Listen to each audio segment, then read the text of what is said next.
Finally, we're on the last match of the night. WWE Championship. Daniel Bryan. Actually, no, this isn't the last match of the night. Yeah, Daniel that's what I Bryan was about to versus say. John Cena. We're on the second to the last match of the night. Spoiler alert. If you haven't already seen it, then fucking, I don't know what else you can Oh my gosh, are you fucking me, Mango? do. You would No, not. no, I would not know. I was still making my popcorn. So Daniel Bryan defeats John Cena, and we have a huge celebration and all that, which was awesome. And before we start getting into the repercussions of all that, the match itself, I liked the match a whole lot. I didn't actually think that it lived up to a lot of the expectation that I had for it, but that's because I really thought that this was going to be 100% like a 10 out of 10 kind of amazing, phenomenal match. And even though it was really good and I did really enjoy it, I don't think it hit that level. I have a big problem with this match, actually. And that is somebody that has worked his butt off. I mean, absolutely worked his butt off for this company was screwed. And I'm tired of them screwing people.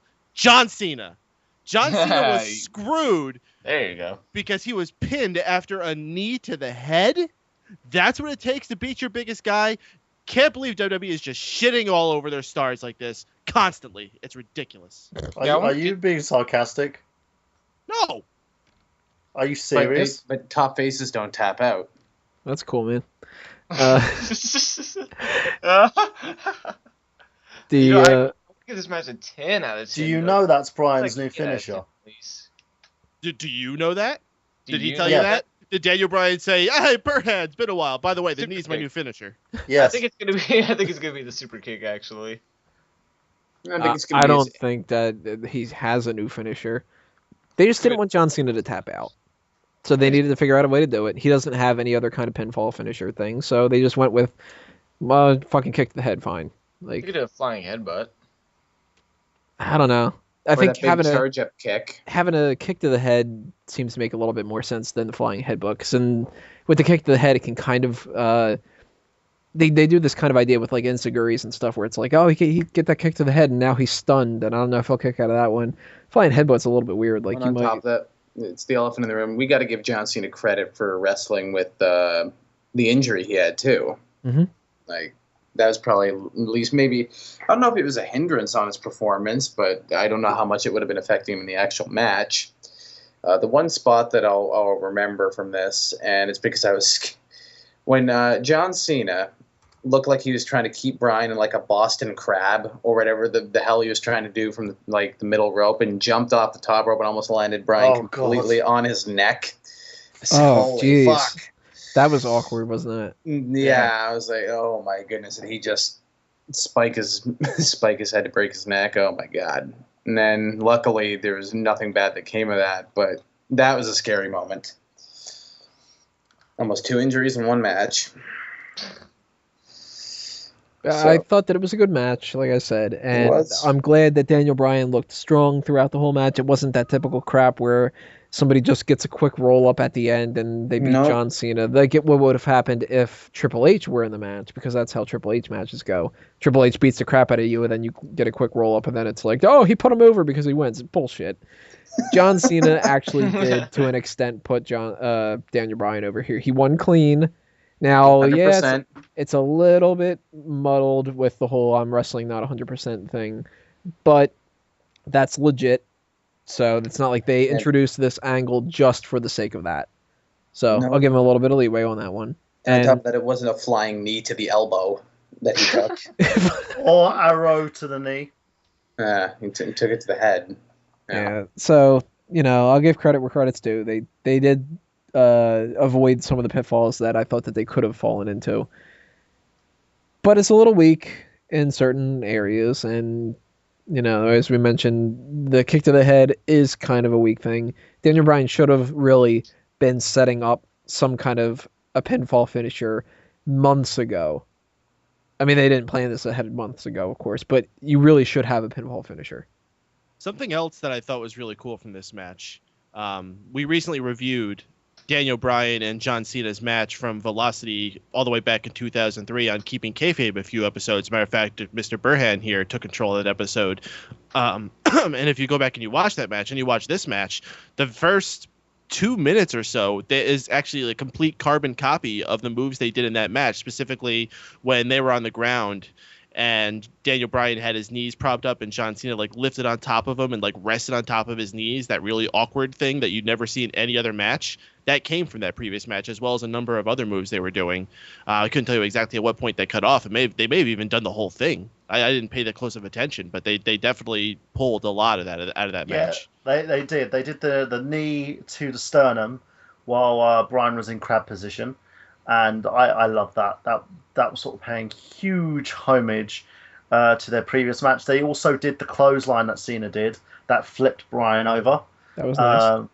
And they also did the Cena shoulder tackle as well to take Bryan down. It was great. They literally, it's like they watched that match, looked back at it, and thought, how could we top that? And it really, really worked. And I love incorporate it.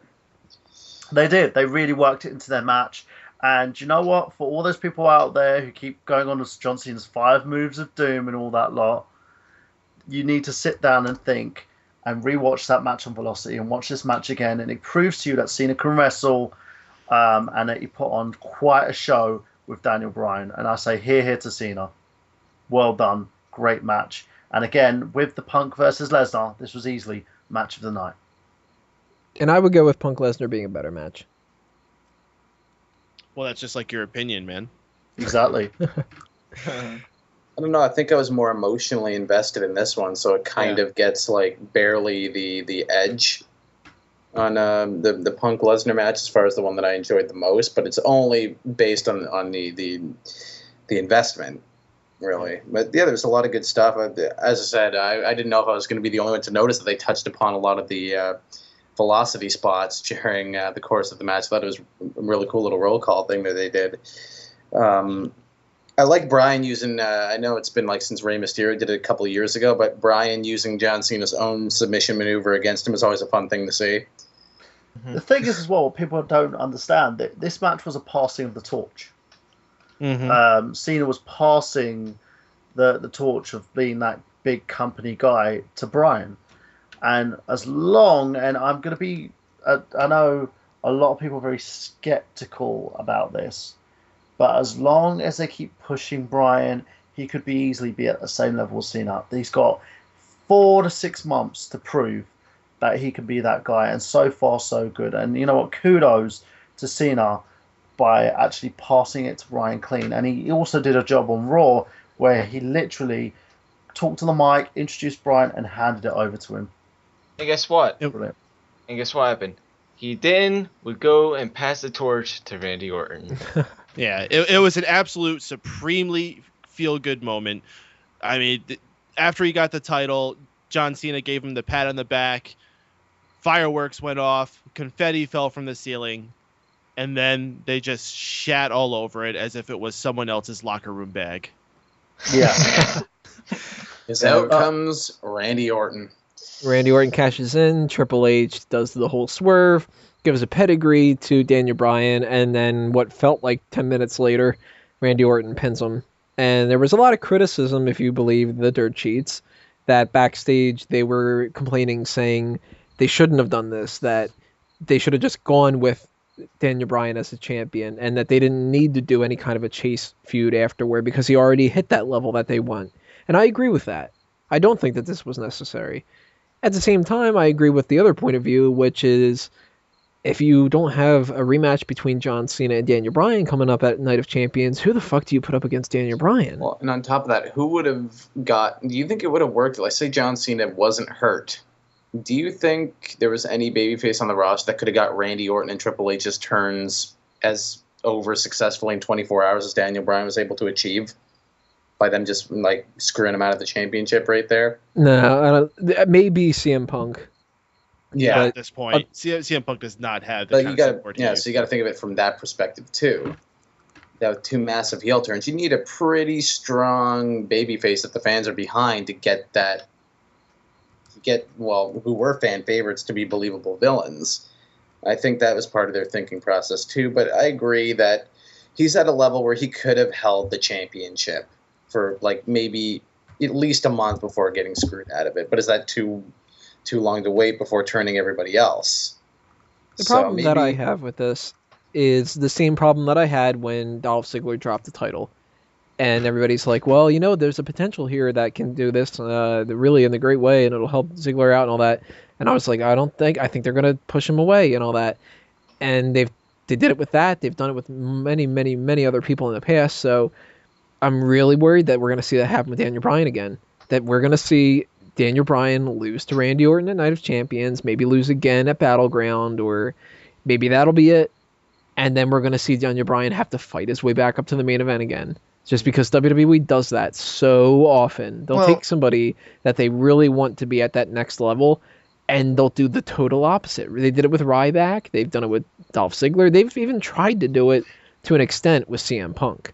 Well, Daniel Bryan's is one of the main pieces in their storyline right now. I don't think he's going to be getting away from now. That's the whole thing. He can fall out before Survivor Series very easily and then be in a complete obscurity for the remainder of the year. They absolutely could do that. And, and a lot of people's thing is, this was the hint and he can come back and win the Royal Rumble. It's too late. If they wait until the Royal Rumble to seriously go full throttle with this guy, it's too late. I think it's over for Daniel Bryan. In my opinion, Survivor Series is pushing it. November, that's like 3 months away. The thing is, I agree with both Payton and Braden on this one. They really need to make sure that Bryan gets that title back soon.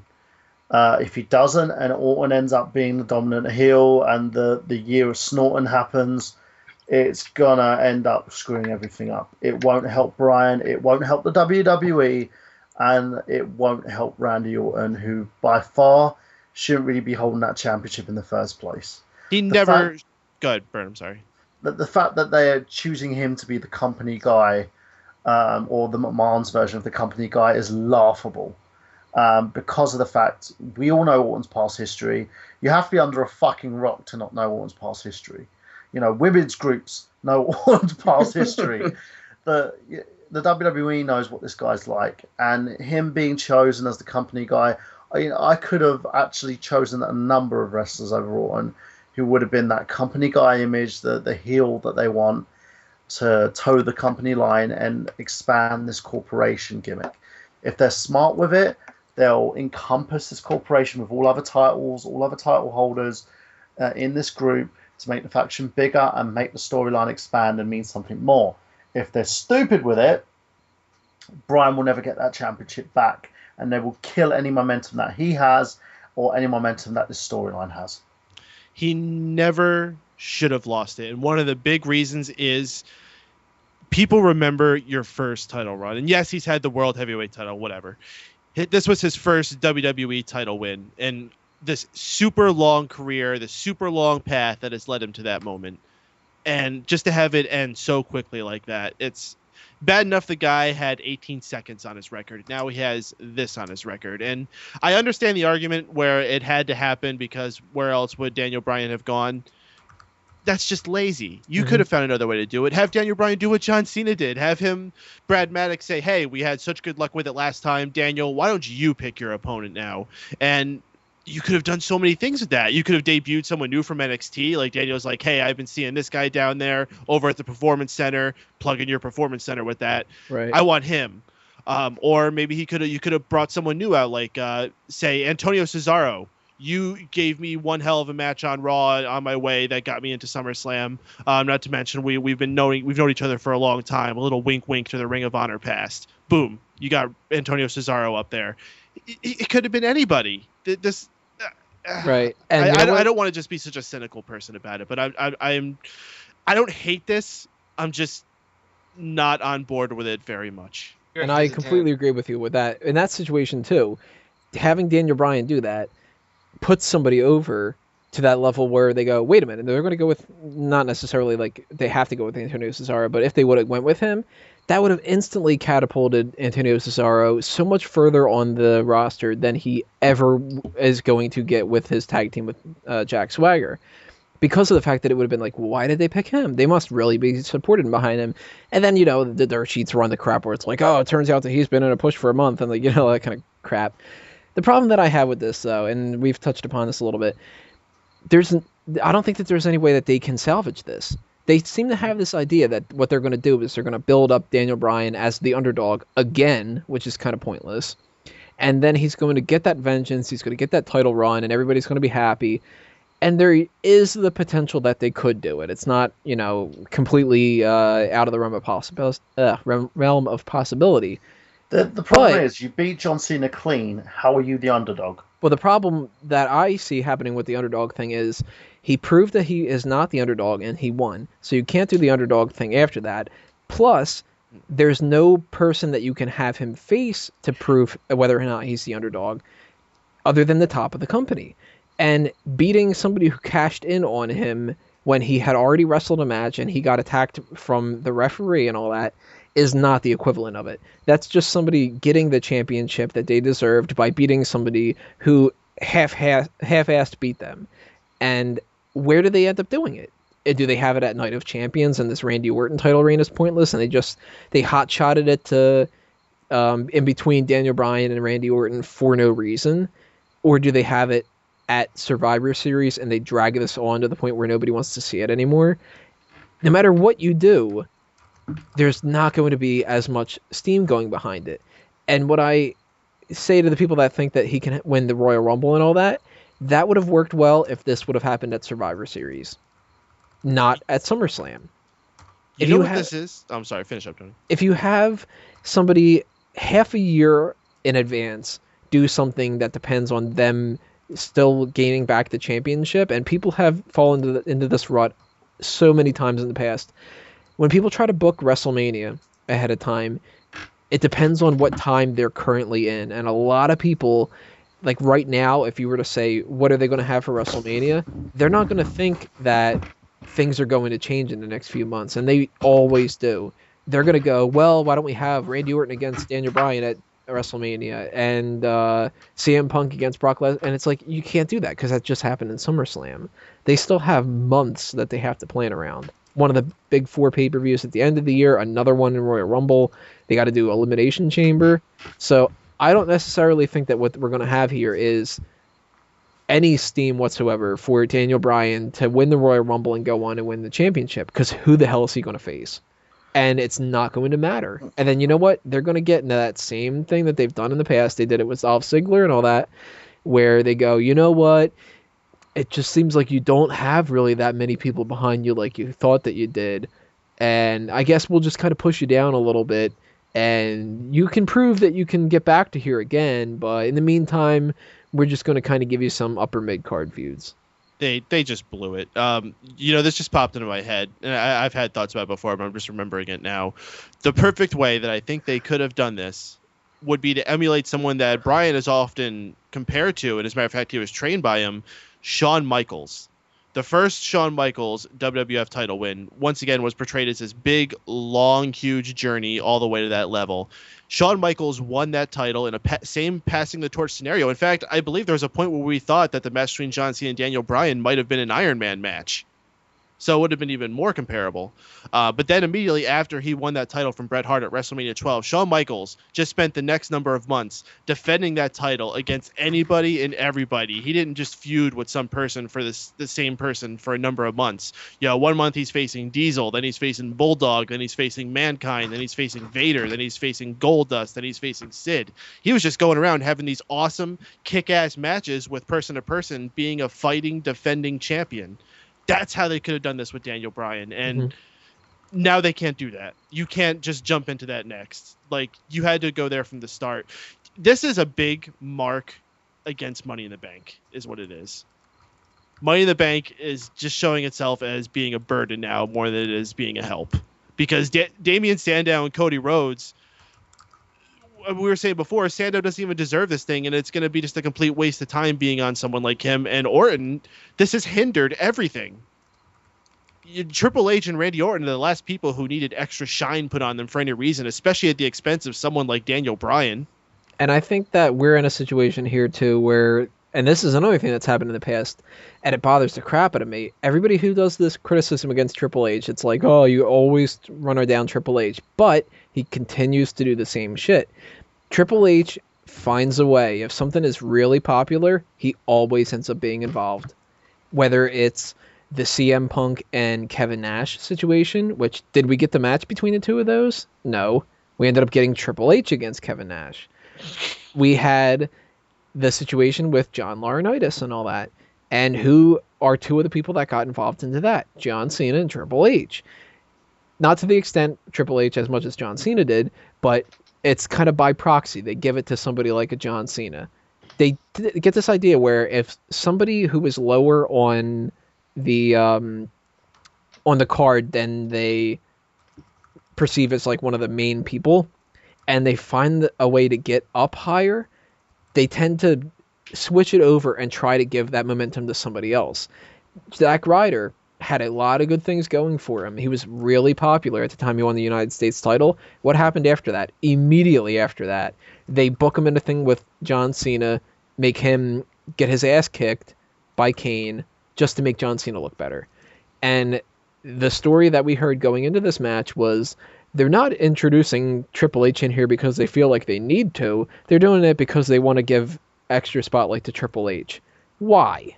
You mean to tell me that Triple H and McMahon, whatever the feud that they're going to set up for WrestleMania, that they couldn't have set that up at Survivor Series and it still wouldn't have been a huge, huge thing going into WrestleMania or at the Royal Rumble?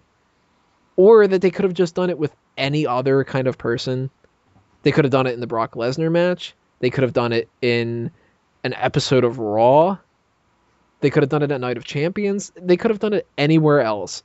But they decided that this thing has a lot of stuff going for it, and it's much more important to get ourselves over, even if we don't know necessarily where we're going, than it is to give somebody who rightfully deserves that kind of a spot and to put our trust into him. I think in my ideas on this, because I'm two minds on this. Firstly, I'm with you guys on the fact that I felt that they've taken the title away from him too soon. Secondly, I feel that they're doing a sort of a modern Stone Cold versus Corporation approach on this, where they're not exactly making him look like the underdog. They're trying to like literally take him away from the title because he's not who the company believes should be the guy. In terms of having Orton as the centerpiece of this, I don't like it. But at the end of the day, it's ham and eggs. It's whatever they want, to do. In terms of Triple H giving him the pedigree and waiting 10 minutes before Orton actually entered the ring, yeah, I get that. That was stupid. I just think that they could have done a hell of a lot more with this. I'm with Payton on the fact that they could have done the Boyhood Dream storyline. They could have played this and gone anywhere they wanted with the character, but instead they just decided to go a different direction. Let's see what happens. Let's see how this happens, what happens next and how this all goes forward. And then we can say, because you never know, Bryan may get his title back at the next pay-per-view. He may not. But if he doesn't, it's probably going to be too little too late. It's not written in stone that it's going to fail, but I have no faith that they're going to do it right. I do think it's going to make for interesting TV for the next few weeks, though. Yeah. And I think as well, look at the reactions everyone's giving. Everyone's pissed off. Sean Walker literally said that he doesn't want to watch WWE for the next month or so. But that's overreacting. No, but it's good reactions because in a sense you look at it and you think reaction.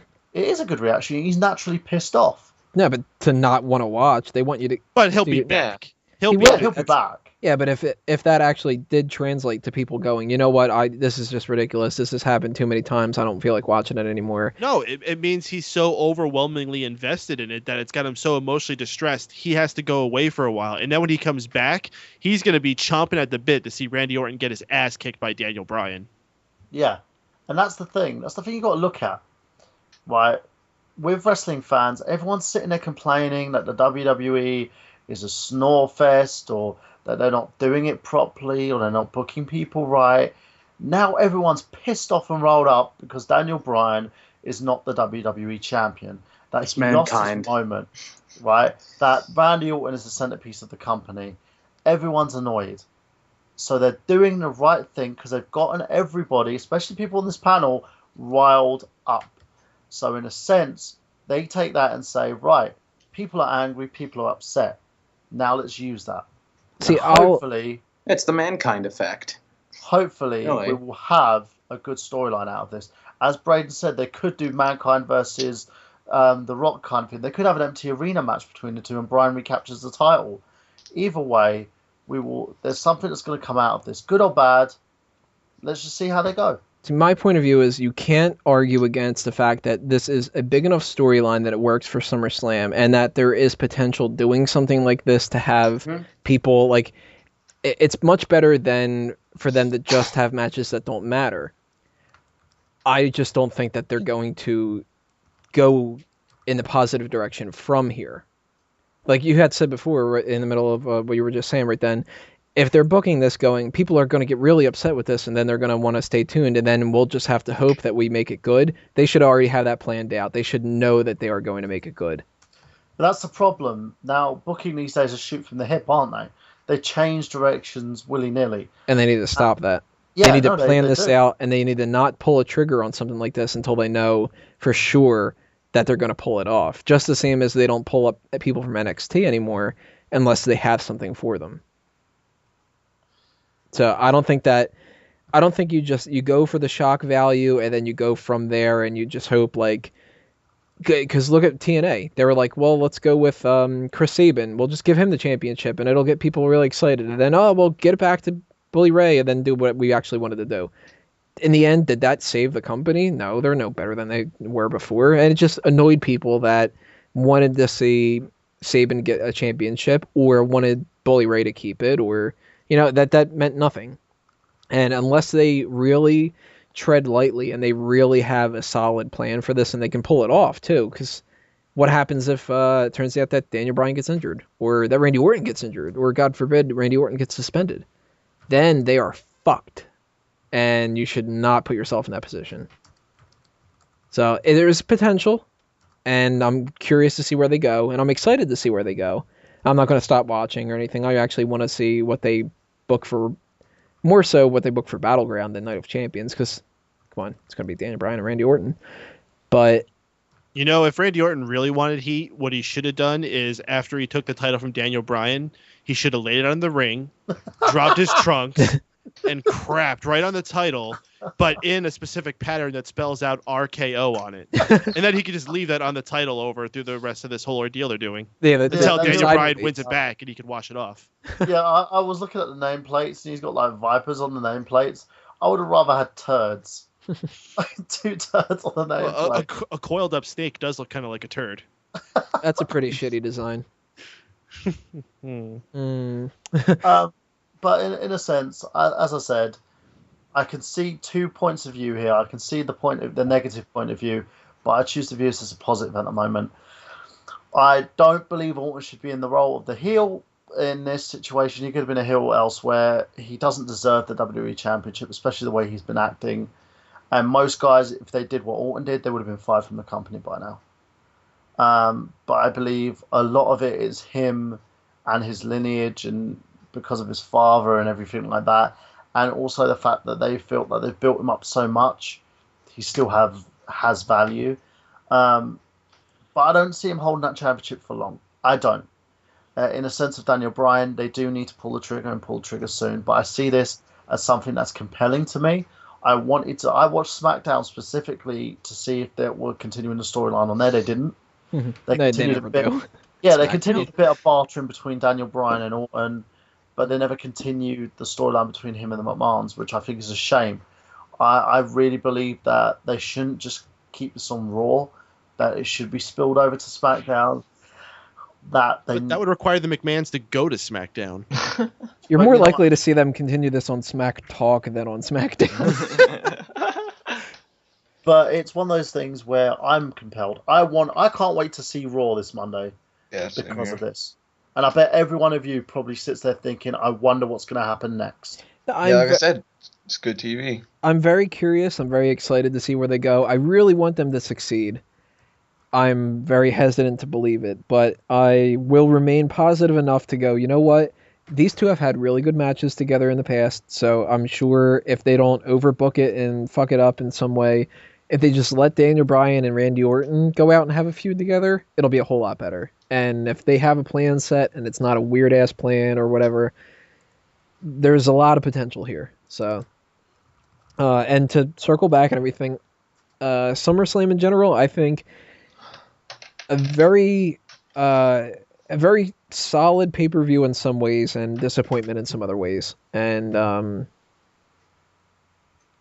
I guess we kind of like touched upon everything. I do not think that this was a travesty like we've seen before. I do not think this is ever going to be a pay-per-view that we're going to remember other than for the Daniel Bryan thing.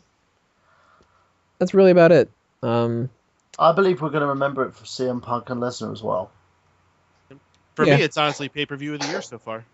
Yeah, it's the best pay-per-view WWE's put out all year. It quite honestly is pretty much tied with Money in the Bank, and I know you didn't like Money in the Bank, but they both are pretty much tied for main event of the year, and that's not so aggrandizing to them. It's more so I really didn't like all the other ones.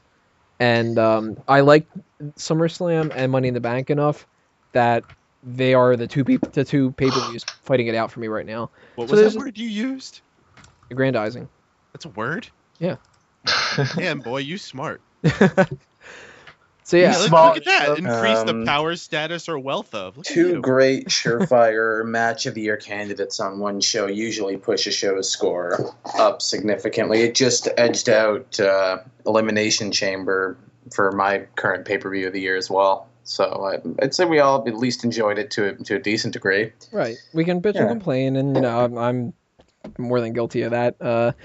But at the same time, I was entertained. So I like the pay-per-view. Are you not sports entertained?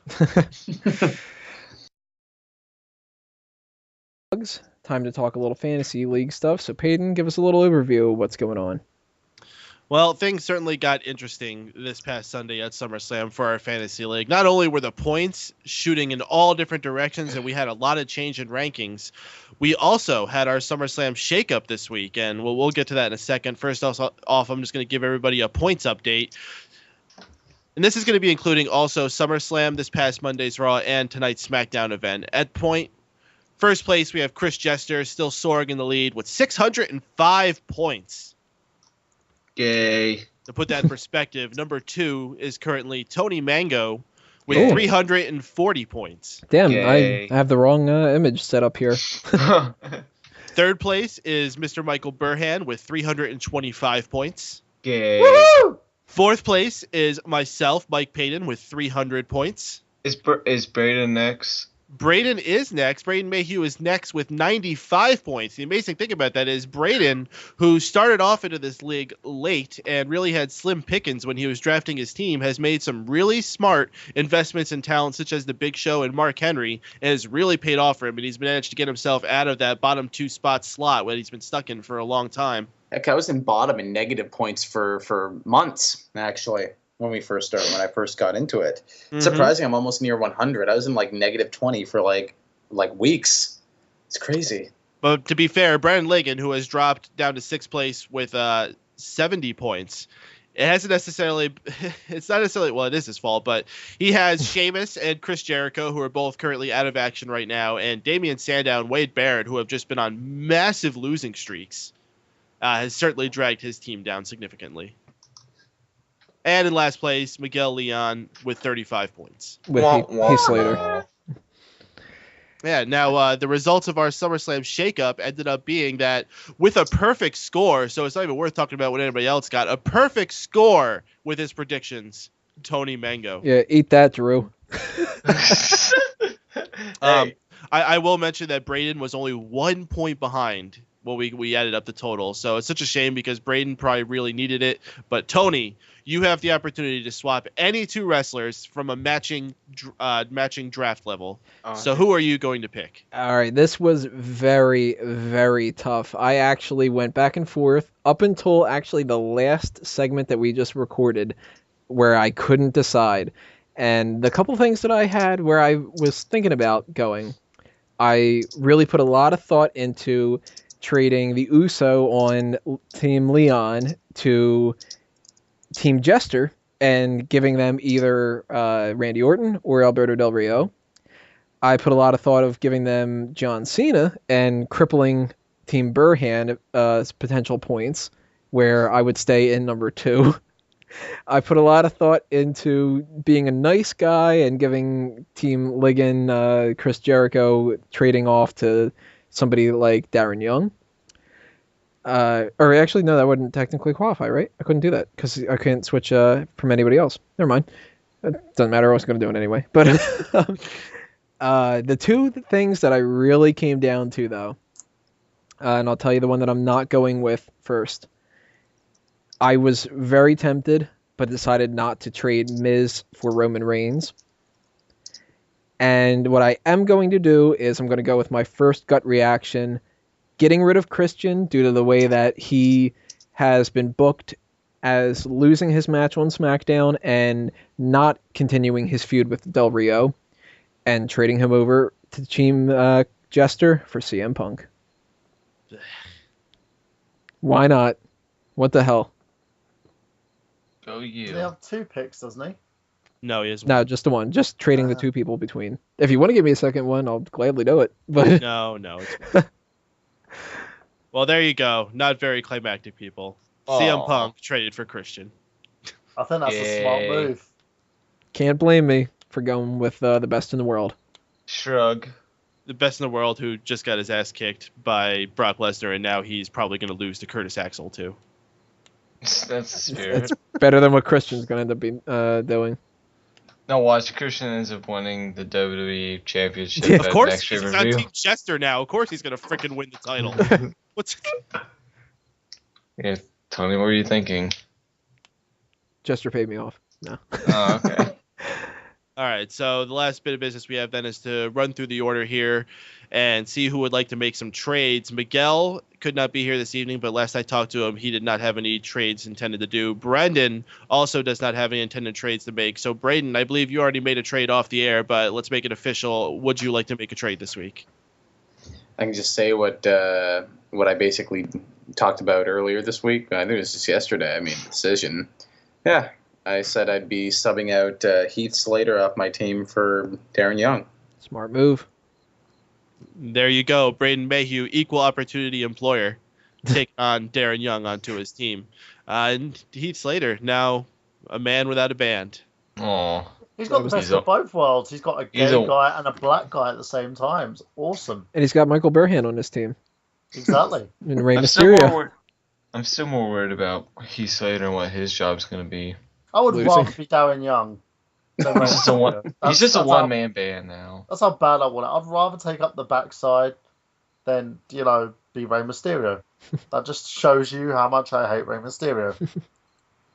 All right, well, it comes to me next. I am going to hold.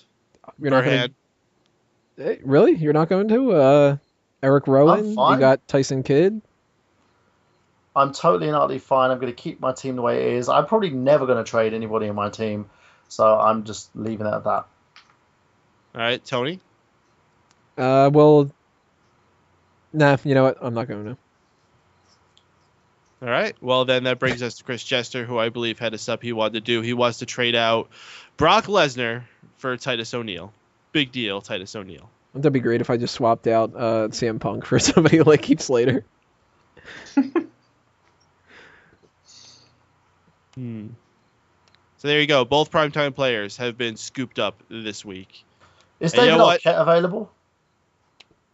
I honestly think he would be just as good as Titus O'Neil because I really don't think these guys are going to amount to much of anything for either of you. So good luck. Still expecting big things from that face turn for the PTP. They have potential. So stay tuned, everybody, for the future when somebody ends up snatching up Los Matadores. Oh, that's going to be me. You know it's going to happen. Yo, I am really excited for that team.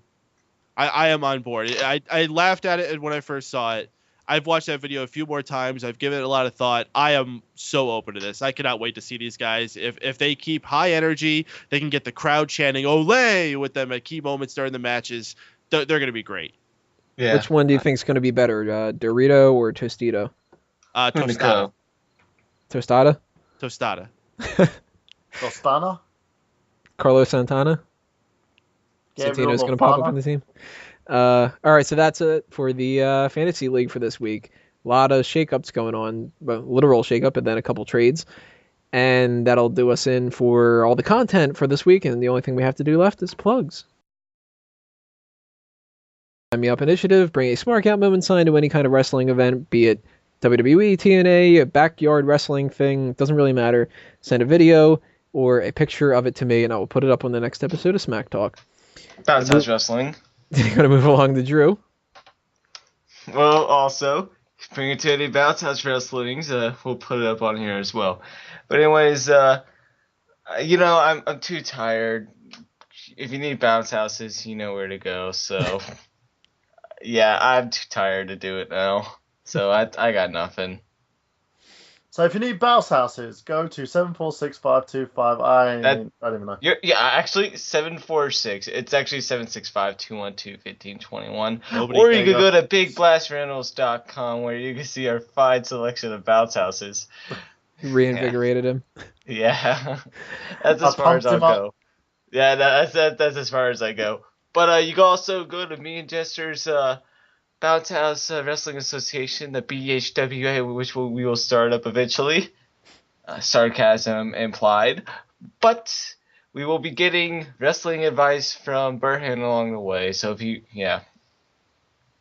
Moving on, Braden. Oh, boy, we got some energetic people here at almost 2 a.m. now, don't we? Oh, yeah. As usual, you all know the deal. You can subscribe to my YouTube channel at youtube.com/SpoodBeast. You can follow me on Twitter, also at SpoodBeast. Of course, visit fanboysanonymous.com for everything geek. It's a site, of course, run by our dear host here for Smack Talk, Tony, which means you can continue supporting his website that, features this show, as well as every other production that's involved for Mega Powers Radio. We got a great group of guys that do these shows multiple times a week. It's great to get to work with them, and it's only worth it if we're entertaining you. All right, Burhan. And if you do like bounce houses and other paraphernalia, if you're a fanboy or you love Smark Out moment, just make sure you tune into I Got Gameplay, 8 p.m. every Saturday on Mega Powers Radio. And this week we'll be running down Gamescom. So we'll be talking about everything associated with Sony and the PlayStation 4, Microsoft and the Xbox One, or as I like to call it, the X-Bone. And also other little things that come from EA, Valve, and other organisations that actually been at this con, which I never even knew existed. So make sure that you tune in for that, and with a slew of hosts that are going to be on the show as well. And also, there's another show coming on Sunday at 8 p.m. on Mega Powers Radio called Otaku Nation, where we run down everything anime. So that'll be myself, and including another set of panel of hosts, because you just I can't get enough of Burhan. Now you're going to have Burhan all over the place. So make sure you tune in to Saturday and Sunday to hear my sultry voice as I talk gaming on Saturday and anime on Sunday, because Michael Burhan is truly the best in the world in terms of podcasting.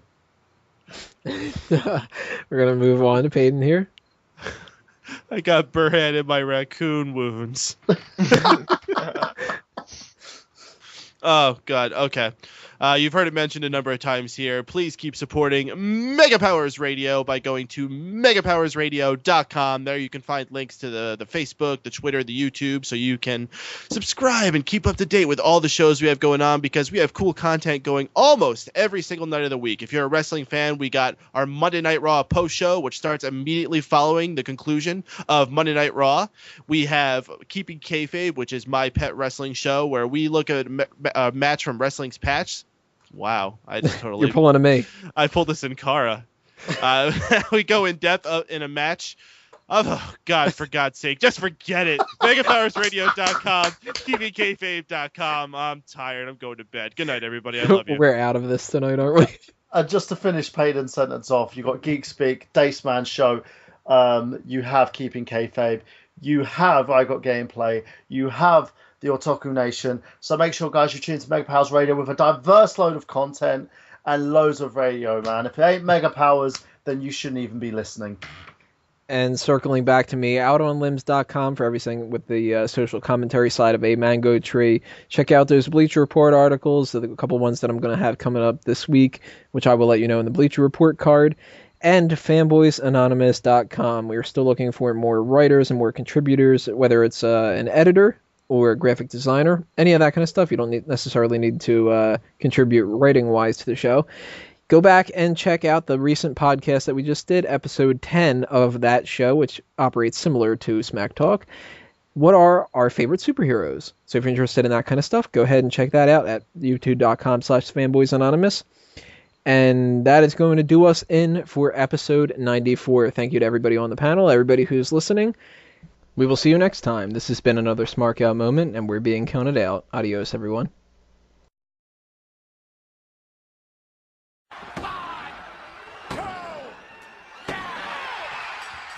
The outro is a parody. It always changes from week to week. Always making fun of history. Yesterday's apparently long ago. Don't agree because I don't know. Tomorrow's apparently a place to be. I see the line to say outro. Time to find out now where I go. Looking back to see where I can say it's an outro. It's an outro. That's all I got. That's actually pretty good.